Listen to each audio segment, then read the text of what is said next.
소복에게 무릎을 꿇고 계속 빌었지만 사람을 지켜 밖으로 내쫓았고 북극에서는 마음 뜬 거야.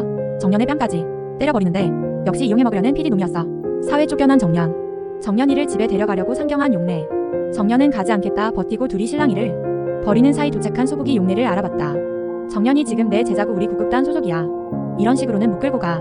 소복은 정년이를 그냥 데려갈 순 없다며 과거 얘기를 여기서 꺼내고 싶냐 묻고 용래는 돌아서는 정년이를 붙잡지 못한다. 왜 겁나니? 정년이도 너처럼 소리꾼의 길을 가다가 실패할까봐? 이 길을 선택한 건 네 딸이야.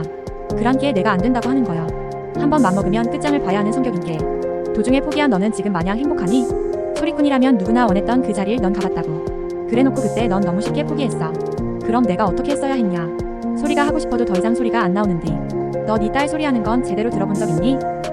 용래는 정년의 소리를 제대로 들어본 적이나 있냐? 소복의 말에 정년의 소리를 들어보고 그 모습에서 어릴 적 자신의 모습이 엿보여 눈물을 보인다.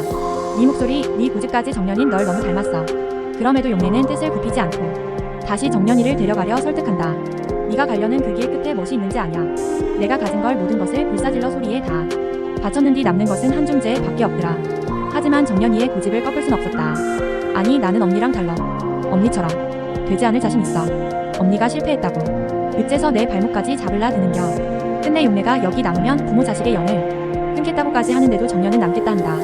시작은 엄마를 호강시켜주기 위함이었지만 이제는 국극이 좋아져 버렸다고. 정년은 주란을 도와주기 위해 몰래 시작한 다방일이 걸리지 않으니 노래도 계속 해나갔는데 하필 마지막으로 부르던 날 영서에게 들켜버린다.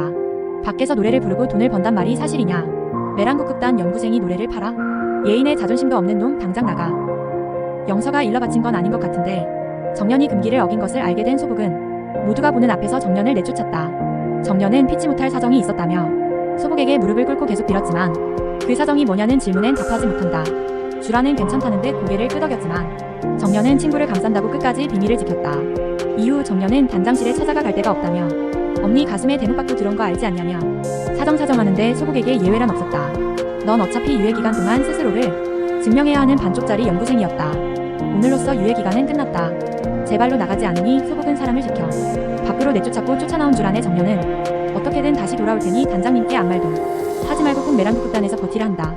갈 곳도 없는 와중에 배는 고프고 정년은 눈물 어린 찐빵을 시켜 먹는데 하필이면 그 사이 돈도 도둑 맞아 오전 취식으로 경찰서에 끌려간다. 붙잡혀있던 정년은 짐 속에 있던 방송국 PD 박종국의 명함을 발견하고 어쩔 수 없이 그에게 연락을 한다. 저 키워주시겠다는 그 얘기 아직 유효한가요? 그럼 절 가수로 키워주실랍니까? 정년은 이 꼴로는 목포에 돌아갈 수 없다며 가수로 시선을 돌리고 종국은 정년을 받아들였다. 정년은 메랑국극단의 이름을 들먹이긴 싫다 하고 종국도 자신이 발굴한 혜성으로 하자며 좋다 했다. 정년은 패트리샤 김을 스승으로 모시게 됐고 가수로 데뷔하기 전 머물 곳도 제공받는다. 국극의 미련이 사라졌다면 거짓말이겠지만 어쩔 수 없게 된 상황이니 정년은 별천지인 방송국에서 가수로 성공하겠다 굳게 맘먹었다. 정년은 종국이 이끄는 대로 소프라노 허영인의 공연을 보러 가기도 하는데 그곳에서 예기치 않게 국극단 사람들과도 마주치게 된다. 쭈뼛거리며 인사를 하지만 미소 지어주는 옥경과 달리 쌩하니 가버리는 소복이었다. 국극에서는 마음 뜬 거야? 난 네가 너무 멀리 가지 않았으면 좋겠는데 넌 타고난 무대 체질이니까 물론 가수도 잘 해내겠지. 하지만 난 소리할 때에 네가 제일 좋았어. 정년을 마주한 영서는 종국이 최상품을 만들려고 애쓰는 것 같다 하는데 아직 춘년 티를 벗지 못한 정년은 그 말의 숨은 뜻을 알아차리지 못했다. 너 혹시 네가 말 안 한 거 알아? 날 믿는다는 거야? 믿는다는 것이 아니라 네 됨됨이를 알아야 네가 말을 싹수 없이 해서 그라제. 너의 비밀 달려가 이르는 위인은 아닌게. 그래도 둘 사이가 조금은 가까워지나 했더니 정년이 우연히 모녀의 대화를 듣게 되며 또 틀어진다. 소프라노로 이름을 날리는 영희는 자랑스러워 하면서 국극을 하는 영서는 급을 나눠 부끄러워하는 엄마의 영서는 울분을 토했었다. 남의 말 듣는 못된 버릇 장머리까지 있는 줄은 몰랐네. 그런데 들키고 싶지 않은 모습을 정년에게 들켰으니 영서의 기분이 좋을 리가. 그래서 말이 곱게 나가지 않고 정년의 뺨까지 때려버리는데 먼저 때려놓고 정년이 받아치자 네가 날 때리면 피해자 코스프레하는 영서는 무엇? 너만 손가락 있고 자존심 있는 거 아니야. 앞으로는 나도 당한 만큼 고스란히 갚아줄 거야.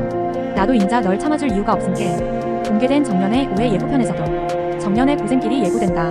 계약서에 한자 많은 게 조금 불안하더라니 역시 이용해 먹으려는 PD 놈이었어. 이 영상이 즐거우셨다면 구독과 좋아요로 다음 소식을 놓치지 마세요.